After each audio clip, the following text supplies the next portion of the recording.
ഒരുപാട് പെർഫോം ചെയ്യാനുണ്ട്, ഒരുപാട് കാര്യം ശ്രദ്ധിക്കാനുണ്ട്, ഒരുപാട് ചെയ്യാനുണ്ട്. അപ്പോൾ ഈ സ്ക്രിപ്റ്റ് നരേറ്റ് ചെയ്യുന്ന സമയത്ത് എത്രത്തോളം ആ ക്യാരക്ടറിലേക്ക് ഇൻവോൾവ് ആകാൻ ശ്രദ്ധിക്കുന്നുണ്ട്?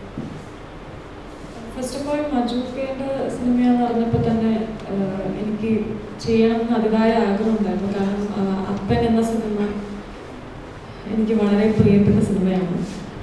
അപ്പം ഈ സ്ക്രിപ്റ്റിൽ ഈ ഫാത്തിമ എന്ന് പറഞ്ഞ ക്യാരക്ടർ ഒരു നാട്ടിൻ പുറത്ത് എന്ന് വെച്ചാൽ ഞാൻ കൂടുതലും അങ്ങനത്തെ ഒരു ക്യാരക്ടർ എനിക്കിതുവരെ ചെയ്യാൻ പറ്റിയിട്ടില്ല. അപ്പോൾ അത് എക്സ്പ്ലോർ ചെയ്യണം എന്നുള്ളൊരു ആഗ്രഹം ഉണ്ടായിരുന്നു.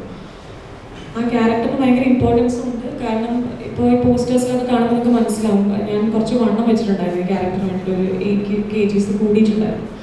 അപ്പം ആ ഒരു ട്രാൻസ്ഫോർമേഷൻ ഞാൻ ഉള്ളിൻ്റെ ഉള്ളിൽ ഞാൻ ആഗ്രഹിച്ചിട്ടുണ്ടെങ്കിൽ ഒരു ക്യാരക്ടർ ചെയ്യണം. കാരണം നമ്മളല്ലാതെ ആകുന്നതാണല്ലോ ശരിക്കും ആ ഒരു പരിപാടി നമുക്ക് ഇഷ്ടപ്പെടുക. എനിക്ക് പേഴ്സണലി അങ്ങനെ ഒരു പരിപാടി പിടിക്കണം എന്ന് ആഗ്രഹം ഉണ്ടായിരുന്നു.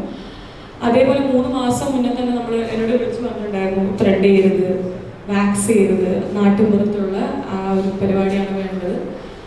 അതേപോലെ സ്ക്രിപ്റ്റ് മൊത്തത്തിൽ വായിച്ചപ്പം ആ ക്യാരക്ടറിൻ്റെ ഇമ്പോർട്ടൻസ് എന്താണെന്നും ആ ക്യാരക്ടറിൽ എത്രത്തോളം നമുക്ക് ഇൻവോൾവ് ആവാൻ പറ്റുന്നുള്ളത് ആ ഒരു സ്ക്രിപ്റ്റിൽ തന്നെ എനിക്ക് ഇറ്റ് വാസ് ലൈക്ക് മാജിക്. എനിക്ക് ഭയങ്കരമായിട്ട് എനിക്ക് വർക്ക് ചെയ്യണം എന്ന് തോന്നിയിട്ടുള്ളൊരു പരിപാടിയായിരുന്നു. അപ്പോൾ അതിനായിട്ട് ഞാൻ പ്രിപ്പയർ ചെയ്തിട്ടുണ്ട്. അതിൽ ഞാൻ ഹാപ്പിയാണ്.